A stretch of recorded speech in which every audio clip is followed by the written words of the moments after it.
Nina, what's a Jurassic Park?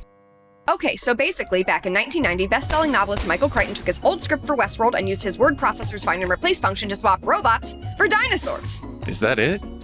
Give or take a couple $1 billion, yeah. Huh. Ironically, a lot of it came from theme park attractions. Sure. Even more ironically, a lot of it from increasingly desperate sequels about resurrecting things that should have stayed dead. Walk me through this. Well, you know the plot of Jurassic Park, right? It's embarrassing, but I don't. Why, I can help with that. Mr. DNA, where did you come from? You're a grown man who lives alone, Tom. Do you really want me to answer that? So what's Jurassic Park about? Well, in the first Jurassic Park movie, Santa Claus buys an island to grow dinosaurs on. And wouldn't you know it, in his excitement to spare no expense on stuff like ice cream tubs and Schoolhouse Rock cartoons, he forgets to buy cages made out of the kind of metal animals can't chew through. He makes dinosaurs? How does he do that? Why, by pulling the dinosaur blood from petrified mosquitoes and using it to recreate their genetic structure. Would that work in real life, Mr. DNA? Oh, no, sir. In real life, DNA only has a half-life of about 500 years. After that, it begins to rapidly decay. Oh, God. Oh, sweet God. What? They said there's a bright light. Why is there a...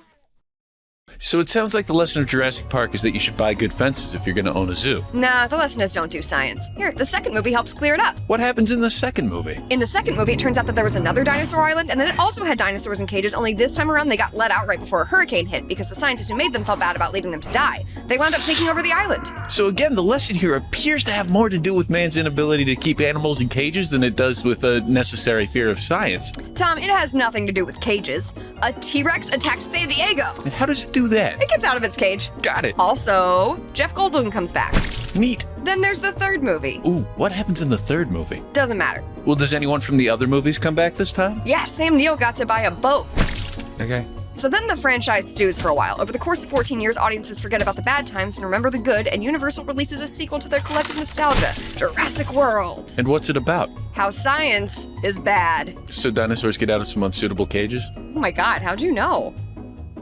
There's also a plot by the US government to turn dinosaurs into dino soldiers. Presumably because the old saying that war is hell just gets oodles more accurate when you add a bunch of 300-pound monsters with knives for feet to the mix. That's just the tip of the stupid stuff iceberg too. There's stupider stuff than dinosaur soldiers? Ah, dude, the management of the new dinosaur park thinks that kids are tired of seeing regular dinosaurs, so they Frankenstein together one that can turn invisible. They think the kids want to come and see the thing they designed to not be seen. Uh-huh, and if that's not dumb enough for you... It's not! Then wait until you get to Jurassic World Fallen Kingdom, a film written by 5-year-olds to entertain monkeys. Not smart monkeys either, really dumb f***ing monkeys. Dumb monkeys like me? Just like you. This movie somehow manages to take every bad decision from the previous franchise entries and then inject them with frog DNA so they can multiply in the wild. The military doubles down on its plans from the last film by making a gun that shoots dinosaurs. Sort of, but badly. If you hated the kids from literally every other movie in the series, then bad news, baby. We're cloning them now too, implying the potential existence of limitless child sidekicks. Oh, also, it turns out that John Spare No Expense Hammond forgot to get his island checked for volcanoes before he signed the paperwork. And the multi-billion-dollar amusement park and research facility gets kablooied real hard by lava and ash. Not the deadly kind, mind you, but the kind that a main character can run through and be fine while everything around him dies in agony! It is the worst movie in the franchise. It is the worst movie in cinematic history. It is a sucking chest wound on the torso of Western storytelling, and it is a hellish cavern from which American popular culture will never fully emerge. Okay. So what's the deal with the next movie? Oh, it looks fun. Laura Dern is back. Oh, nice. She's a treasure. Hey, it's Nina from Okay So Basically, star of a YouTube series, Ringworm Survivor. Anyway, you should definitely like and subscribe and watch more of our videos.